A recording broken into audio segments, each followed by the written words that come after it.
Este es un mensaje del pastor John MacArthur, traducido y predicado en español para el mundo de habla hispana. Tome su Biblia y vayamos juntos al cuarto capítulo de Efesios. Efesios capítulo 4. Llegamos ahora a la segunda gran sección de esta carta maravillosa escrita por Pablo a las iglesias realmente en Asia Menor, una de las cuales fue la iglesia en Éfeso. Y hemos titulado esta primera sección El andar bajo de nuestra posición alta. Es un pasaje tremendo y estaremos pasando las siguientes semanas simplemente viendo los primeros 6 versículos. Su importancia e impacto son tan ricos y vamos a tomarnos un tiempo en aprender lo más que podamos. Cuando una persona se une a cierta organización o cierta sociedad, él se obliga a sí mismo a vivir o actuar en acuerdo o de acuerdo con los estándares de esa sociedad. Se obliga a sí mismo a funcionar o operar según las metas y objetivos y los propósitos y los motivos de esa sociedad con la que él se identifica o a la que se una. Ahora puede ser ilustrado de muchas maneras. Como un ciudadano estadounidense, una persona que escoge vivir en los Estados Unidos de Norteamérica, se obliga a sí misma a vivir según los principios, los estándares y las leyes que gobiernan esta sociedad. Como una persona a quien se le permite trabajar en el lugar en donde usted trabaja, sea cual sea ese lugar, un negocio, una planta, una oficina, escuela, lo que sea es donde usted trabaja. Usted trabaja ahí en base a la premisa de que usted se conforma y coopera con los estándares y las metas y los objetivos y los principios que son parte de esa organización en particular. Si usted escoge unirse a un club de servicio, se obliga a operar en referencia a ese club de servicio de la manera en la que ellos lo mandan. Si usted se une a una sociedad secreta, sea lo que sea, los alces o las cabras o las cosas que tienen, a lo que usted se une, se obliga a cooperar con los estándares que constituyen a la organización. Si usted quiere volverse parte de cierta secta, cierto equipo deportivo, cierta línea de ensamblaje, cierta orden religiosa, cierto equipo, no me importa lo que sea, hay ciertos principios a los que usted se compromete a guardar. Así es como la sociedad humana opera. Y si usted no escoge cooperar y si usted se sale de la línea de la conformidad, usted pierde su lugar dentro del marco de esa organización. Si una persona no se vuelve lo que esa sociedad cree que es necesario, si él no cumple con sus propósitos y metas, él se convierte en un estorbo a esa sociedad y es expulsado de ella, hecho a un lado. Puede ser visto, por ejemplo, en nuestra propia situación en el gobierno. Si usted no se conforma con los estándares del gobierno, las leyes que el gobierno ha establecido, usted será sacado de esa sociedad y usted será encarcelado en algún lugar y ya no podrá ser un estorbo para la función continua de esa sociedad. Si usted se identifica con cierta organización en los negocios y usted no vive a la luz de esa expectativa que la organización establece y usted no se conforma con sus estándares de operación, usted será despedido. Y así es en la sociedad. Usted es llamado a operar de acuerdo con aquello con lo que usted se identifica. Eso simplemente es estándar. No le puedo decir cuántos discursos he escuchado de entrenadores a lo largo de los años en los deportes que dijeron, miren, si no lo van a hacer a nuestra manera, entonces sálganse del equipo. Ahora, ese es un enfoque bastante estándar para cualquier cosa con la que nos alineamos. La historia antigua de marchar junto con el resto de la gente en el ejército y mantener el paso es parte de la sociedad humana y la mentalidad humana. Las sociedades con las que nos identificamos social, económica y políticamente demandan cooperación y conformidad si vamos a mantener un lugar dentro de ellas. Ahora esto se puede convertir en algo tan obligatorio para la gente que es sorprendente lo que harán para conformarse. Me sorprende de sobremanera cómo la gente, entre comillas, se vuelve el hombre de la organización para cumplir lo que la organización les dice que cumplan si creen que los va a llevar a tener un ascenso o que tengan un mayor ingreso. Me sorprende ver la lealtad de algunas personas a las diferentes logias y sociedades secretas y cosas a las que pertenecen y clubes de servicio, y si se pierden algo en algún lugar, van a tener que caminar de cuclillas ahí en algún desierto que está ardiendo 12 horas ahí en fila para entrar a una junta para asegurarse de que no violen el código. Es sorprendente ver cómo la gente se sujeta a cosas así, pero eso es parte de la sociedad humana. Nos encanta pertenecer porque pertenecer nos da aceptación. Desde el momento en el que somos muy pequeños, nos identificamos con uniformes. Queremos ser un scout de los pequeños, no porque nos gusta lo que hacen los scouts pequeños, sino porque nos gusta tener playeras como los otros scouts pequeños tienen, con cosas pequeñas colgando de ellas. Queremos estar en el programa Awana porque nos dan una playera y queremos ser parte del equipo porque usamos el uniforme. He pasado por eso con mis hijos. El día más importante en nuestra casa es el día en el que entregan los uniformes para lo que viene. Todo el mundo quiere ser parte del equipo.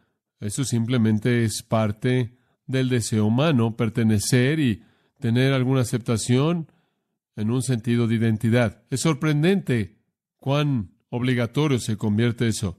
De hecho, puede atrapar a la gente de una manera muy mala. Permítame ilustrar eso al pedirle que me acompañe al capítulo 9 del Evangelio de Juan. El Señor Jesucristo había hecho un milagro maravilloso en el 9º capítulo de Juan. Él había curado a un hombre que nació ciego.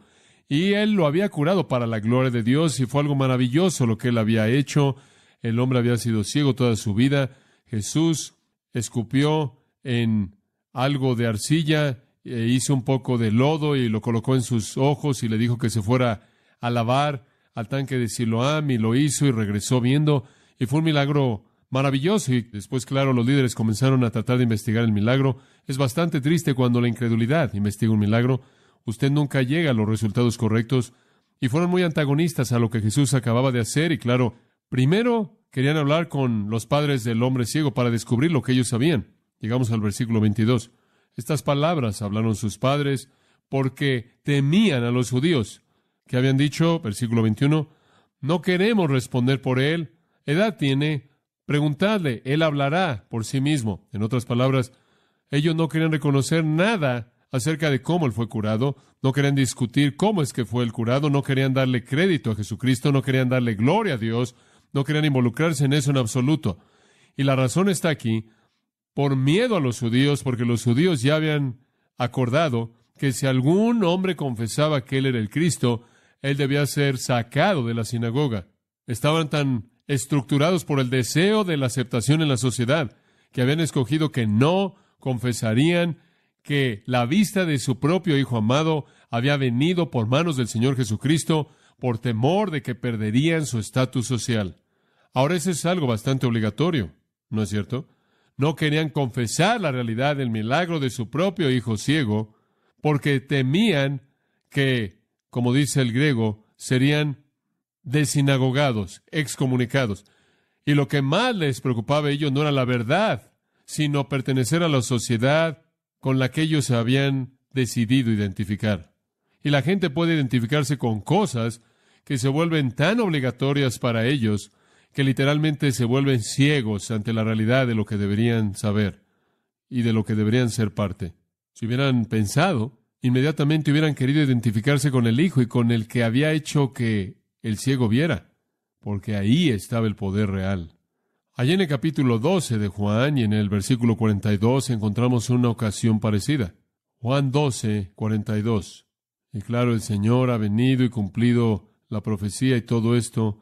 Y dice en el 42, no obstante, entre los líderes principales también muchos creyeron en él, pero, y ese es un pero trágico, debido a los fariseos no lo confesaron, no fuera que fueran expulsados de la sinagoga porque amaban la alabanza de los hombres más que ¿qué? La alabanza de Dios.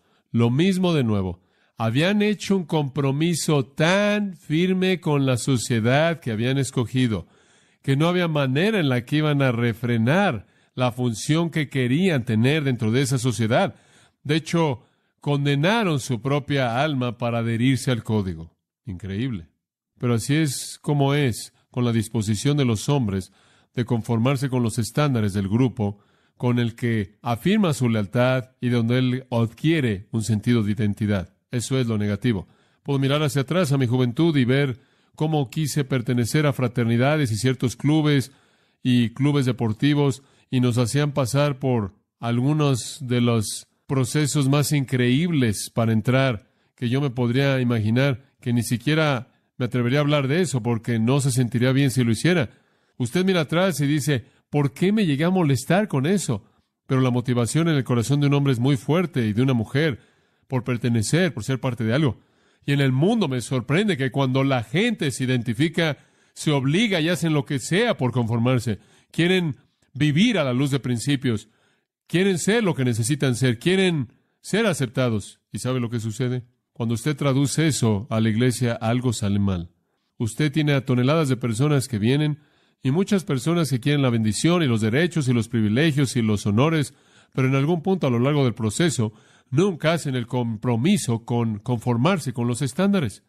No parece ser tan obligatorio. Y quizás es porque en todas las cosas del mundo Satanás está ahí sosteniéndolo todo, pero en la iglesia está tratando ahí de deshacerlo y es difícil apegarse a ello. Pero ¿sabe una cosa? El estándar no es diferente.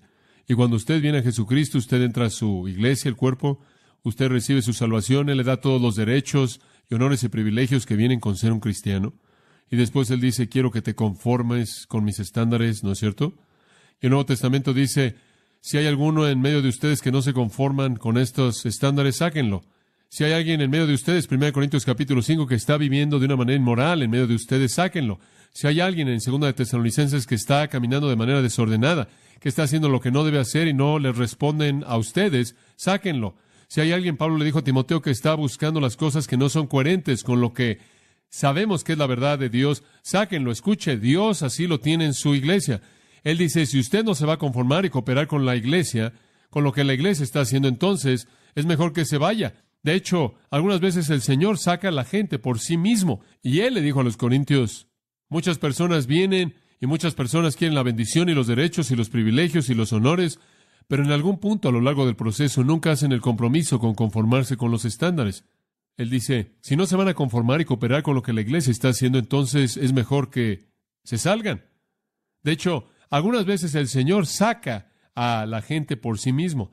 Y Él le dijo a los corintios, debido a la manera en la que han actuado dentro de la iglesia, algunos de ustedes son débiles, algunos están enfermos y algunos han muerto.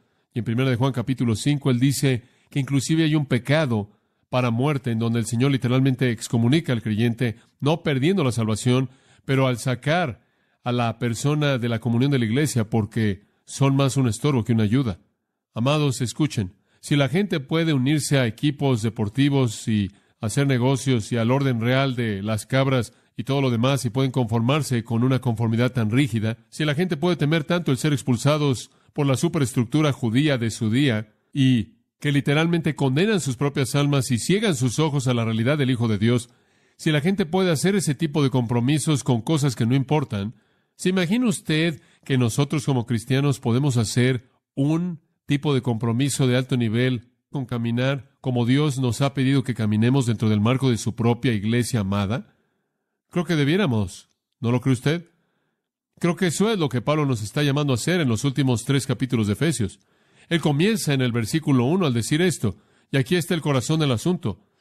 Yo, pues, preso en el Señor, os ruego que andéis como es digno de la vocación con que fuisteis llamados. En otras palabras, escuche, usted tiene en los primeros 3 capítulos los derechos y los honores y los privilegios, y ahora en los últimos 3 capítulos él dice, aquí están los requisitos. Si quiere tener una parte significativa en la iglesia de Dios, si usted quiere ser alguien que importa en su iglesia, si usted quiere adornar la doctrina de Dios, si usted quiere extender el reino, si usted realmente cree en esto, entonces aquí están los estándares mediante los cuales usted debe caminar. Y cuando usted y yo entramos en la iglesia de Jesucristo y entramos en el cuerpo de Cristo, cuando por la fe un día confié en el Señor Jesucristo y Él se convirtió en mi Salvador y Señor, ese día me convertí en parte de su reino, me convertí en parte de su casa, me convertí en parte de su familia, me convertí en una de sus ramas que se extienden de la rama del Señor Jesucristo. Me volví parte de Él. Tengo la obligación de vivir a la luz de eso. Él me dio los derechos y privilegios y los honores. Él me hizo inmensamente rico.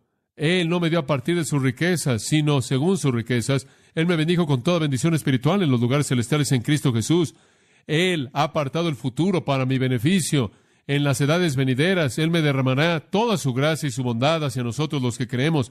Él ha hecho todo esto por mí, y ahora en el capítulo 4 hay un por tanto aquí, y tengo que girar aquí en la dirección, en base a ese tipo de promesa para mí. ¿Qué me estás pidiendo? El apóstol Pablo viene con un grito fuerte y claro. Anden como es digno de esa vocación. Esto es lo que eres. Anden según esto. Vivan a la luz de ese estándar. El Señor espera que actuemos como miembros de su cuerpo. Él espera que apuntemos a lo que Él apunta. Él espera que establezcamos la meta en donde Él estableció la meta. Que tengamos el objetivo que es su objetivo. Él espera que seamos como Él. 1 Pedro 2:15, Pedro dijo, la voluntad de Dios es que, haciendo bien, callemos la ignorancia de hombres insensatos. En otras palabras, debemos callar la boca de los críticos por la manera en la que vivimos. Y me imagino que esa es la razón por la que digo esto con tanta frecuencia. Es tan triste que la mayoría de los cristianos no caminan de una manera digna de su llamado. Me acuerdo del doctor Ralph Kuyper diciéndome en una ocasión cuando era un joven en el seminario, él dijo, la vida cristiana entera, John, es simplemente convertirte en lo que eres. Es simplemente convertirte en lo que eres. Esto es lo que eres y así es como debes vivir. Vivir al nivel de quien eres. Y él tiene razón. En el cuerpo de Cristo, Dios espera conformidad. No una conformidad con reglas y normas a partir del temor. No una conformidad con reglas y normas a partir de orgullo legalista, sino una conformidad con la justicia a partir de un amor profundo y afecto por Jesucristo. No obstante, conformidad. Quiero hacer lo que Dios quiere que yo haga. Quiero ser lo que Dios quiere que yo sea, debido a todo lo que Él ha hecho por mí. Quiero andar como es digno. Quiero ser un hijo digno. El creyente se llama a sí mismo un hijo de Dios. Un creyente se ha unido a la familia de Dios, le pertenece al Padre Celestial, y eso dice algo acerca de cómo debe vivir. Si soy el hijo de mi Padre, entonces honraré a mi Padre. Es un fracaso triste en nuestro compromiso. Lo es, de hecho, el no vivir a la luz de dicha identidad. Filipenses 1:27, Pablo lo expresó de esta manera. Solo, ahora escucha esto, solo vuestra conducta sea como es digno del Evangelio de Cristo. ¿Se da cuenta? En otras palabras, que su conducta esté al nivel del Evangelio. La realidad exaltada del Evangelio demanda un estilo de vida exaltado. Y eso es precisamente el punto al que llegamos en Efesios 4. Los primeros 3 capítulos son verdad posicional. Los recursos, las riquezas, las cosas que Dios ha hecho por nosotros. Hemos estudiado todas ellas. Cosas increíbles y asombrosas en absoluto. Descubrimos que Él nos bendijo con toda bendición espiritual. Él nos escogió en Él antes de la fundación del mundo. Él nos hizo para ser santos, irreprensibles. En amor, Él inclusive nos predestinó, nos adoptó. Él nos hizo para alabanza de su gloria. Él nos aceptó en el amado. Él nos ha dado redención, el perdón de pecados. Él nos ha dado sabiduría, prudencia. Él nos ha dado a conocer el misterio de su voluntad. Él, en la dispensación aún futura, nos va a levantar a las alturas que ni siquiera hemos soñado tener y nos ha dado una herencia que fue preplaneada antes de que el mundo comenzara. Él nos ha concedido el Espíritu Santo. Él nos ha dado poder de resurrección. Él nos dio vida de los muertos. Él nos tomó a nosotros que estábamos lejos, perdidos, aislados, y nos hizo un nuevo hombre en sí mismo. Él nos ha dado el gran misterio, la verdad del Evangelio, la verdad de la Iglesia, y Él ha hecho posible que podamos disfrutar de todo esto al darnos su Espíritu Santo, quien puede fortalecer el hombre interior, para que Cristo pueda establecerse y estar en casa, para que podamos ser llenos de amor incomprensible, para que podamos tener plenitud eterna, la plenitud de Dios, para que podamos conocer el poder que está en el capítulo 3, versículo 20, y Él lo ha hecho todo para su propia gloria. Él ha hecho todo por nosotros. Y simplemente, de manera incisiva, directamente Pablo dice, anden como es digno, vivan a la luz de esto. Es un nivel elevado al cual debemos circunscribir nuestra vida para vivir a la luz de nuestra identidad. Gran verdad del Nuevo Testamento. Ahora escuchen, amados, la transición aquí entre el 3 y el 4 no es una al azar. Es el patrón típico de Pablo hacer este tipo de transición. Es una transición de la doctrina al deber, del precepto o el principio a la práctica, de la teología a la vida. No es una transición al azar. Él no dice, bueno, se acabaron los primeros 3 capítulos, ahora creo que tengo algo más que quiero decir. Es una transición que está ligada de manera inseparable. La doctrina, ahora escucha esto, siempre es la base del deber. El deber siempre fluye de la doctrina. No puede haber vida a menos de que haya principios para ella. No puede haber estilo de vida a menos de que haya teología en el fondo. No puede haber práctica si no hay preceptos. La doctrina y el deber están ligados de una manera tan cercana como lo está la flor y el tallo, tan cercano como está la rama y el tronco, tan cercano como está el tronco y las raíces, doctrina y el deber. Ahora observe la palabra en el versículo 1, pues. Sabemos que el pues está ahí para llevarnos de regreso, es la transición. En base a toda esta doctrina, pues, este es su deber. Esa es siempre la estrategia de Pablo. En todas sus cartas, amados, él hace esto. En todas las cartas que él escribió a las iglesias, usted encuentra estos pues, o por lo tanto, de hecho, si usted quiere realizar un estudio interesante algún momento, simplemente vea las epístolas de Pablo y estudie todas las transiciones en donde el pues o el por tanto aparece. Regresemos a una ilustración de esto en Romanos capítulo 12. Romanos capítulo 12. Ahora todos conocemos este gran texto, es uno que todos conocemos y amamos. Esto es lo que dice: os ruego, pues, hermanos, por las misericordias de Dios, que presentéis vuestros cuerpos en sacrificio vivo, santo, agradable a Dios, que es vuestro culto racional. Ahora quiero que observe algo. Él está rogando a la gente y Él les está rogando que presenten sus cuerpos como sacrificio vivo. Les está pidiendo deber. Él quiere deber de ellos. De hecho, en el versículo 3 él habla de los dones que deben manifestar. Allí en el versículo 9 habla del amor que deben manifestar. Y después, más adelante, que no deben ser flojos en el versículo 11, que deben regocijarse en el versículo 12, que deben darle a los necesitados en el versículo 13, que deben bendecir a los que los persiguen en el versículo 14, regocijarse con la gente que se regocijan y llorar con los que lloran, mostrar empatía, etcétera. Todas estas son cosas prácticas. Después, en el 13, él habla de cómo debe responder al gobierno, cómo debe responder usted a los estándares de Dios, cómo debe responder al hermano más débil en el capítulo 14, cómo debe responder al hermano más débil en el 15, cómo debe cumplir con su ministerio en el capítulo 15, capítulo 16, cómo debe relacionarse con la gente en el ministerio. Todo es práctico. Pero observe, antes de que él entra a esta sección práctica, él dice, así que, ahora escúcheme, en el capítulo 2 usted tiene la primera instrucción práctica del libro de Romanos. Los primeros 11 capítulos son teología. Antes de que él llegue a decir algo acerca de lo que usted debe hacer, él le da a usted 11 capítulos de doctrina. Observe lo que él dice. Así que, hermanos, os ruego por las misericordias de Dios. ¿Y cuáles son las misericordias de Dios? Son las grandes verdades teológicas que él ha explicado en los primeros 11 capítulos. En base a estas grandes realidades acerca de Dios, quien en su misericordia le han sido extendidas a usted, este es su deber. En base a la justicia de Dios, lo inútil que son la ley y las obras, el poder salvador de la fe, paz con Dios, estar en la gracia, la promesa de la gloria, el regalo del amor, el Espíritu que mora en usted, la adopción, reconciliación, unión, esclavitud con Cristo, liberación del pecado, libertad del juicio, santificación, justificación, glorificación, seguridad, promesas fieles en base a todas estas grandes misericordias grandiosas que Dios le dio a hombres pecaminosos. Así que, hermanos, os ruego que presentéis vuestros cuerpos. ¿Lo ve? Siempre es así. El deber siempre es en respuesta a la doctrina. La conducta es siempre en respuesta a preceptos. La vida siempre es una respuesta a la teología.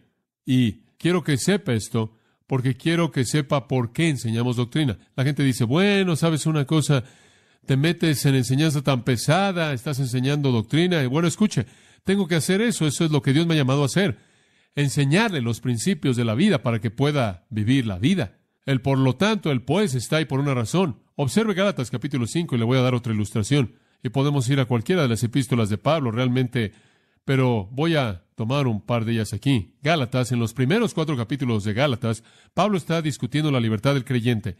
Él está libre de la circuncisión, él está libre del código mosaico como un camino de salvación. Él está libre de la ley ceremonial, no significa que la ley moral justa de Dios ha cambiado en absoluto. Pero él no debe ver las leyes como un camino de salvación, él está libre de eso. Él está libre de la circuncisión, él está libre de tener que guardar las ceremonias. Y él dijo todo esto, él dijo, tenemos libertad en Cristo. Todo eso está en los primeros 4 capítulos. Son pesados en eso. De hecho, él cierra el capítulo 4. Así que, hermano, no somos hijos de la esclava, sino de la libre. Él da esa gran alegoría de Sara y Agar. Y después él cierra con esta gran afirmación. Estamos libres. Es algo grande. Liberados de por vida. Libres. Y después, inmediatamente, su por tanto viene en el versículo 1. Y se lo voy a leer de la manera en la que el griego lo expresa. Por libertad, Cristo nos ha liberado. Ese es el resumen de los primeros 4 capítulos. Por libertad, Cristo nos ha liberado. Ahora la siguiente palabra. Por tanto, estad pues firmes y no os enredéis de nuevo con el yugo de la esclavitud. Como puede ver ahí, el pues está basado en la teología de la libertad. Pues, o por tanto, no regresen al legalismo, no regresen a eso y se vuelvan a enredar. Y después en los capítulos 5 y 6, él discute los aspectos prácticos de la vida, de la libertad. Observe Filipenses capítulo 2, versículo 1. Y no se preocupe por el tiempo, no vamos a llegar a ningún lugar de cualquier manera. Entonces, aquí simplemente como salchichas, usted la parte en donde quiera y se queda con todo. Filipenses 2:1. Si hay pues, ahí está ese pues. Él ha dado algunas grandes verdades teológicas en el primer capítulo. Grandes realidades acerca de Cristo y lo que Él ha hecho en su vida. Acerca de la consolación de Cristo, acerca del amor de Cristo. Todas estas cosas. Y ahora Él dice, si pues hay alguna consolación en Cristo, algún consuelo de amor, alguna comunión del Espíritu, alguna misericordia tierna y compasión, cumplid mi gozo, siendo de la misma mente, teniendo el mismo amor, siendo de una misma mente y un mismo parecer. En otras palabras, él dice, miren, si nuestra teología es esta, entonces, amados, nuestra conducta tiene que ser así. ¿Lo ve? Tenemos que tener un pues en base a la teología y a la doctrina por las que podemos vivir. Observe Colosenses capítulo 3, versículo 5. Bueno, de hecho, veamos el versículo 5. Los primeros 2 capítulos de Colosenses, hombre, una de las presentaciones más exaltadas de Jesucristo y la verdad del Evangelio que podemos encontrar en la Biblia. Afirmación fabulosa al final del capítulo 1. Es absolutamente sin paralelos. Una afirmación de la gloria de Cristo. El único que se le puede acercar quizás es Hebreos capítulo 1. Una afirmación tremenda de Cristo. Y después él entra en la gran verdad acerca de cómo Cristo es todo y en todo, capítulo 2. Y usted no necesita nada más que Cristo. Cristo es todo, es tremendo. Y después al principio del capítulo 3, él dice, versículo 1, miren, habéis sido resucitados con Cristo. Qué gran doctrina es esa. Habéis resucitado con Cristo, estáis sentados a la diestra de Dios. Cuando Cristo aparezca, van a aparecer con Él en gloria.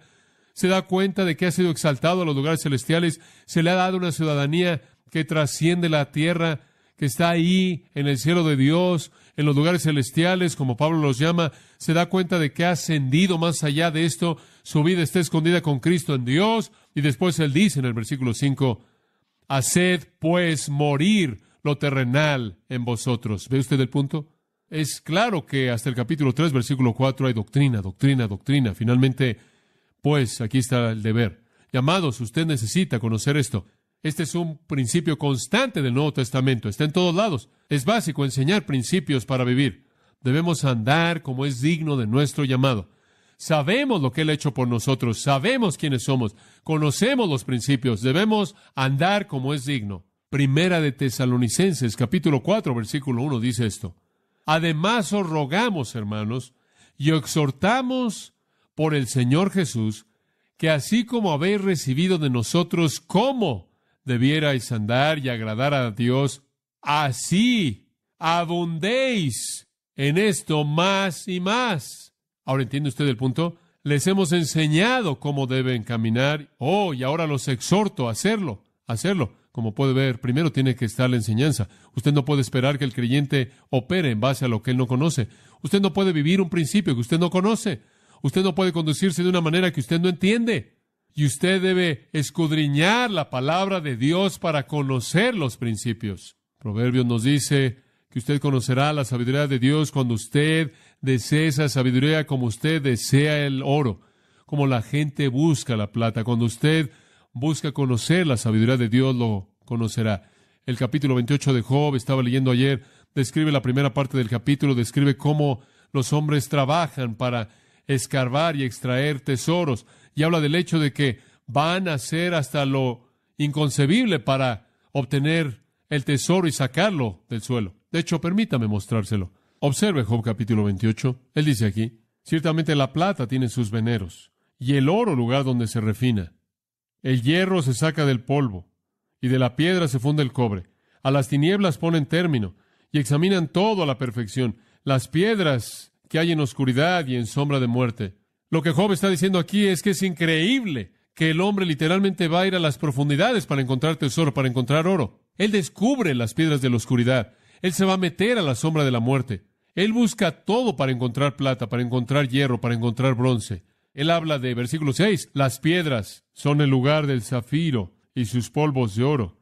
Senda que nunca la conoció ave, ni ojo de buitre la vio. Nunca la pisaron animales fieros, ni león pasó por ella. En otras palabras, estas cosas, estos zafiros y diamantes y rubíes y oro y plata, están escondidos en lugares que los animales no conocen y que las aves no conocen, en lugares oscuros, en lugares profundos. Y el hombre va ahí para encontrarlos ahí. En el pedernal, versículo 9, puso su mano y trastornó de raíz los montes, de los peñascos cortó ríos, y sus ojos vieron todo lo preciado. Él levanta una presa y después él busca oro. El hombre va a hacer lo que sea. Y Job dice, cuando todo ha sido dicho y hecho, ¿sabe usted lo que él nunca encuentra?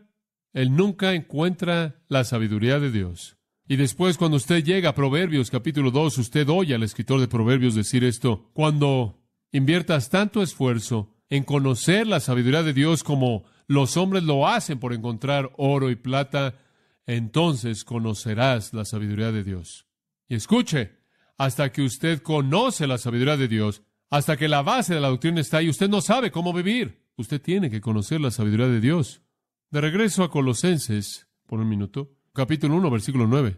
Por esta causa también nosotros, desde el día que lo oímos, no dejamos de orar por vosotros y de desear que seáis llenos del conocimiento de su voluntad. Ahora escuche, en toda sabiduría e inteligencia espiritual. Pablo dice, quiero que sean llenos del conocimiento de su voluntad. Eso está en su mente, toda sabiduría, todo entendimiento. El resultado, versículo 10, para que andéis. ¿Cuál es la siguiente frase? ¿Cómo es digno? Usted vuelve a ver, el andar digno depende del conocimiento. Dando fruto en toda buena obra, depende del conocimiento. Fortalecido con todo poder, depende del conocimiento. Dando gracias, depende del conocimiento. Esa es la razón por la que enseñamos la palabra de Dios, amados. Esa es la razón por la que semana tras semana tras semana me pongo de pie aquí y enseño principios de la palabra de Dios. No paso mucho tiempo contando historias.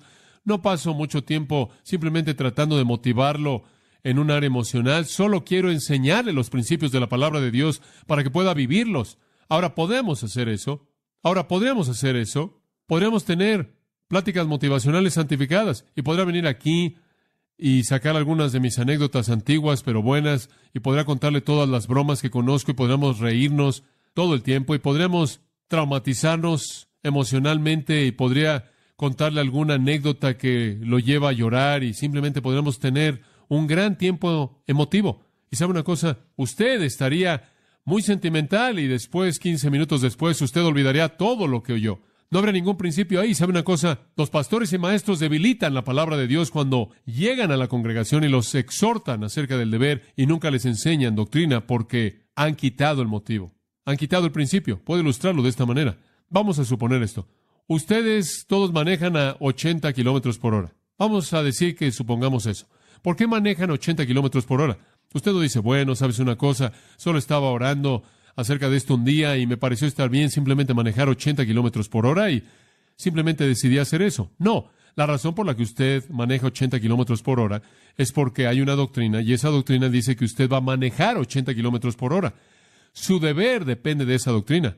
Alrededor del 1 de abril, usted no le dice a su esposa, mi amor, vamos a mandarle un cheque grande este año al gobierno. Han hecho tanto por nosotros, los parques hermosos que disfrutamos, las autopistas que tomamos para irnos de vacaciones, los programas maravillosos que tienen para proveer para los necesitados. Este gobierno es tan maravilloso. Simplemente varios miles de dólares. De hecho, vamos a tomar prestado para hacerlo, mi amor. ¿Por qué? Simplemente creo que hay algo en mí que quiere hacer esto. No. La razón por la que usted manda eso ahí es porque hay una doctrina que dice que usted lo va a enviar. Esa es una de las reglas. Y así es en la vida cristiana. Usted no hace cosas arbitrariamente. Y a menos de que la gente conozca la razón, usted va a tener dificultad en hacer un compromiso con el deber. ¿Lo entiende? Y entonces usted se puede convertir en una especie de porrista cristiano. Y usted hace que todo el mundo esté ahí y todos están comprometidos con hacer cosas, pero no tienen la menor idea del por qué, a menos de que usted les enseñe doctrina.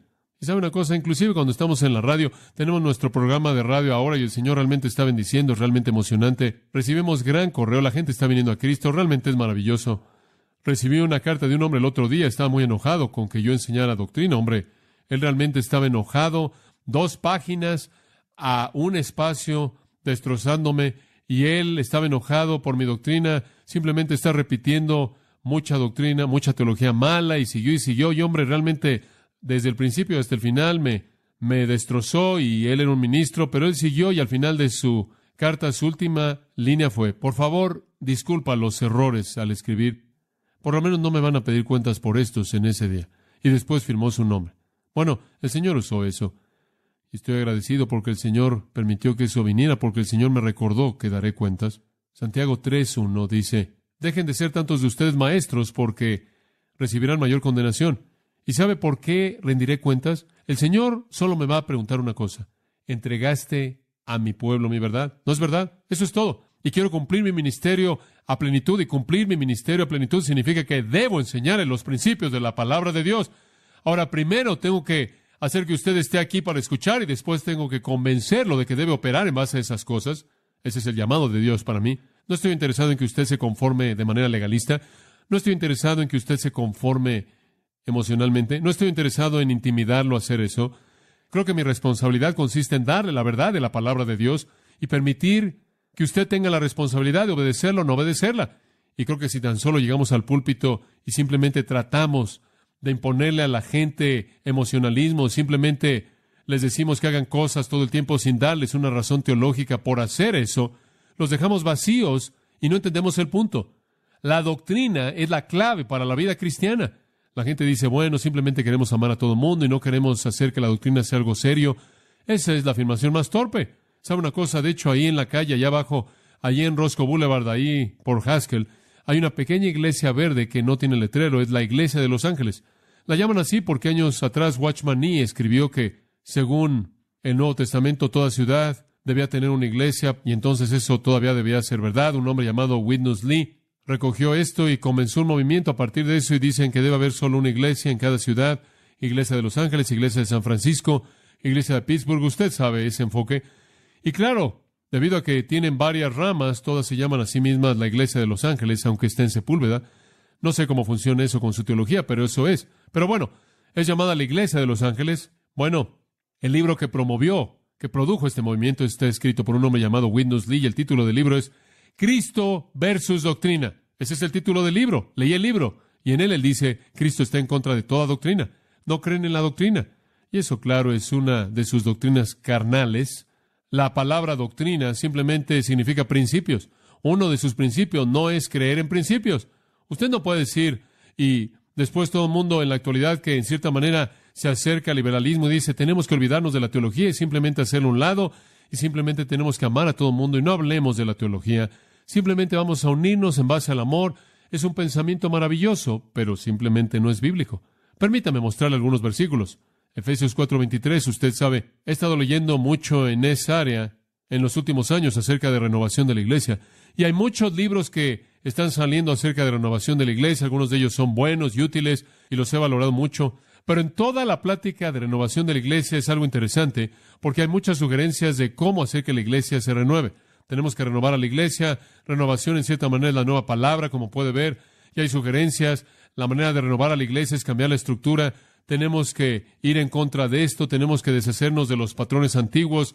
Desháganse de esto, de aquello. Tenemos que tener grupos pequeños. Tenemos que tener grupos pequeños de interacción y compartir. Tenemos que orientarlo de esta manera y tenemos que hacerlo de aquella manera.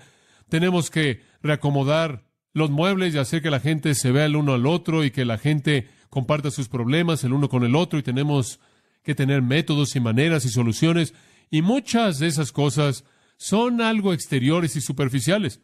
Algo de esto es más profundo y significativo, pero todas son sugerencias de una nueva metodología para renovación. ¿Hay nuevos métodos para esto? ¿Nuevas maneras de hacerlo? Bueno, ¿sabe una cosa? Usted puede tener eso hasta que está morado en la cara. Usted puede reorganizar la iglesia cada 6 meses por el resto de su vida y nunca conocer lo que es renovación. Usted puede cambiar el orden de los muebles como quiera. Usted conoce el primer principio de educación cristiana. Mueva las sillas. Usted puede hacer tanto como usted quiera. Usted puede reorganizar y reestructurar y reiniciar y cambiar el formato y los métodos y los planes y los programas hasta que usted muera y nunca va a tener renovación.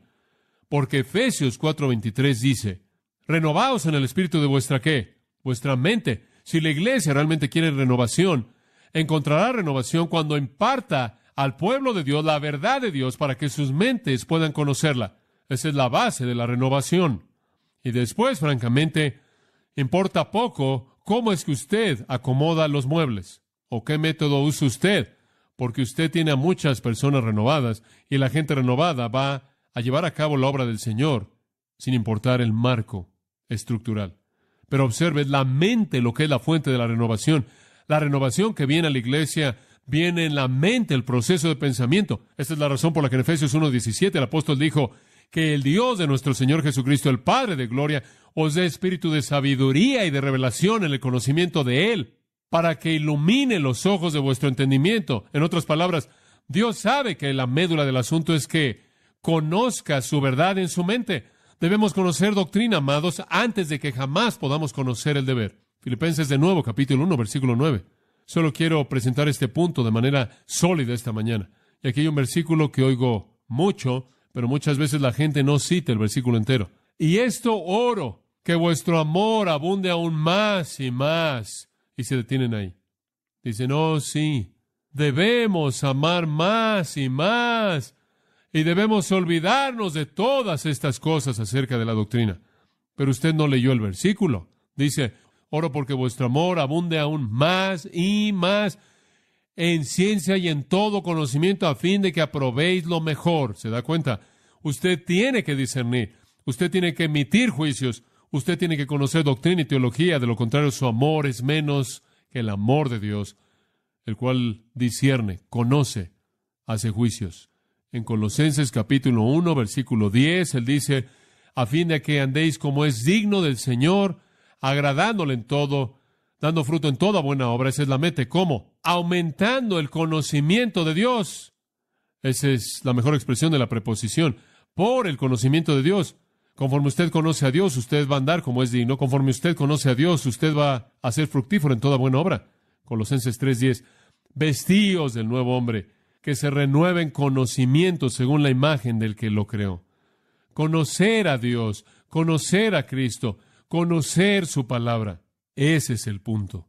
Pero dice al final de su segunda epístola, capítulo 3, versículo 18, antes bien creced en la gracia y el conocimiento de nuestro Señor y Salvador Jesucristo. Conocimiento. Usted tiene que conocer la palabra de Dios. Usted debe tener hambre por ella. Y usted debe buscarla. Y buscarla como el tesoro. Como los hombres descienden a las profundidades de la tierra a buscar oro y plata. Pablo quería que la gente fuera perfecta, madura, completa. Colosenses 1:27, él dice, a quien predicamos Cristo, amonestando a todo hombre y enseñando a todo hombre, a fin de presentar a todo hombre perfecto. Queremos santos maduros, dice usted. Eso es fabuloso. Pablo capítulo 4, versículo 12, Epáfras está orando porque todo el mundo sea perfecto y completo en toda la voluntad de Dios. Querían a personas maduras, perfectas y completas. Y claro, la respuesta vino en 2 de Timoteo 3:16. Toda la Escritura es inspirada por Dios, a fin de que el hombre de Dios sea perfecto, enteramente preparado para toda buena obra. Usted no puede hacer las buenas obras sin el conocimiento de la palabra de Dios. Y entonces, amados, enseñamos a ustedes los principios. Creo que una de las razones por las que el cristianismo estuvo en tantos problemas, en cierta manera está saliendo de eso ahora. Y le doy gracias a Dios por el avivamiento en estudio que se está llevando a cabo. Pero hace unos cuantos años atrás, la razón por la que el cristianismo estaba en problemas tan terribles fue porque era tan ignorante. Walter Martin me contó una vez que la maravilla promedio de 90 días de los testigos de Jehová podía destrozar a un egresado de seminario en 30 minutos porque él no conocía su teología. He hablado con alumnos de seminario que acaban de salir de seminarios por todo nuestro país. Hablé con uno hace 2 semanas atrás en Chicago que me dijo que acababa de graduarse del seminario y pensó que lo que necesitaba ahora era recibir algo de contenido para su ministerio. Esa es una cita. Debemos conocer la palabra de Dios. Pero la iglesia durante años no lo ha abordado de esa manera. Nos hemos enredado en las necedades de las relaciones y hemos perdido de vista lo importante. Estamos tan ocupados por relacionarnos unos con otros que ni siquiera hablamos de ¿Cuál es el cimiento de una relación? Usted no puede vivir lo que usted no conoce, ¿verdad? Usted no puede jugar el juego si usted no conoce las reglas. Usted no puede vivir dentro del marco de la iglesia del Señor Jesucristo y andar digno de Él, a menos de que conozca los estándares. Debemos conocer la palabra de Dios. Pablo, que Dios bendiga su corazón, él conocía tanto y sin embargo el gran clamor de su corazón fue, oh, a fin de conocerle. ¿Se acuerda de eso? Filipenses 3. Y el gran clamor de Santiago fue, recibid la palabra implantada. Santiago 1:21. Y Pedro, como niños recién nacidos, desead la leche no adulterada de la palabra a fin de que crezcáis por ella. Y entonces el estándar de Dios es la base de la conducta. Ahora escuche, regrese a Efesios 4 y cerraré. Yo pues, preso en el Señor, os ruego que andéis como es digno de la vocación con que fuisteis llamados. Amados, Dios está llamando por su Espíritu a que usted ande como es digno. ¿Entendió eso? Andar de manera digna. Ahora permítame decirle algo al cerrar. ¿Sabe usted lo que sucede cuando usted anda como es digno? Vea Hebreos capítulo 11. ¿Se acuerda usted de los grandes héroes de la fe en Hebreos 11? Tan maravilloso, tan maravilloso. Primero está Abel, en el versículo 4, quien ofreció a Dios más excelente sacrificio. Y después estuvo Enoc, quien anduvo de una manera tan digna que un día caminó con Dios y Dios disfrutó tanto estar con él y su relación fue tan dulce que él simplemente siguió caminando y los dos terminaron caminando juntos hasta llegar a la gloria. Y él ni siquiera murió. Y después estuvo Noé, y Noé caminó con Dios durante 120 años, mientras que él construyó ese barco. Y después estuvo Abraham y Sara, y caminaron con Dios, y caminaron un andar digno, un andar de fe. Después estuvo Isaac, y después estuvo Jacob, y después estuvo José, y después estuvo Moisés. En contra de la oposición y en contra del sistema, caminaron con Dios, y anduvieron de una manera digna, vivieron al nivel de lo que conocieron. Después estuvo Rahab la ramera, en el versículo 31. Y después hubieron muchos más, observa el versículo 32. ¿Y qué más digo? Porque el tiempo me faltaría contando de Gedeón, de Barak, de Sansón, de Jefté, de David, así como de Samuel y de los profetas, que por fe conquistaron reinos, hicieron justicia, alcanzaron promesas, taparon bocas de leones. ¿No le gustaría a usted ser parte de ese grupo? Es un gran grupo con que alinearse. Apagaron fuegos impetuosos. Evitaron filo de espada, sacaron fuerzas de debilidad, se hicieron fuertes en batalla, pusieron en fuga ejércitos extranjeros. Las mujeres recibieron sus muertos mediante resurrección, mas otros fueron atormentados, no aceptando el rescate a fin de obtener mejor resurrección. Otros experimentaron vituperios y azotes. Y además de esto, prisiones y cárceles. Fueron apedreados, aserrados, puestos a prueba, muertos a filo de espada. Anduvieron de acá para allá, cubiertos de pieles de ovejas y de cabras, pobres, angustiados, maltratados. ¡Qué grupo! ¡Qué grupo! Pero observe la siguiente línea, versículo 38, de los cuales el mundo no era, ¿qué? Digno. Escuche, usted ande según el andar digno, y el mundo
mundo ni siquiera será digno de usted. Bueno, oremos juntos. Padre, venimos con un gran sentido de convicción en nuestros corazones a ti, porque sabemos que un llamado tan elevado demanda un andar tan digno. Queremos vivir, caminar diariamente en un estilo de vida, conducta de acuerdo con tus estándares. Hemos escogido pertenecer a tu sociedad, ser parte de tu familia. Queremos ser un honor. Queremos adornar la doctrina de Dios. Queremos callar la ignorancia de hombres insensatos. Queremos silenciar, callar a los críticos. Queremos vivir para tu alabanza. Queremos vivir para tu gloria. Queremos conformarnos a tus estándares a partir del amor, motivados por amor. Ayúdanos a andar como es digno y al caminar así trascender este mundo y estar entre aquellos de quienes el mundo ni siquiera fue digno. Eso fue verdad en tu caso, Señor, más que de cualquier otra persona, y queremos ser como tú.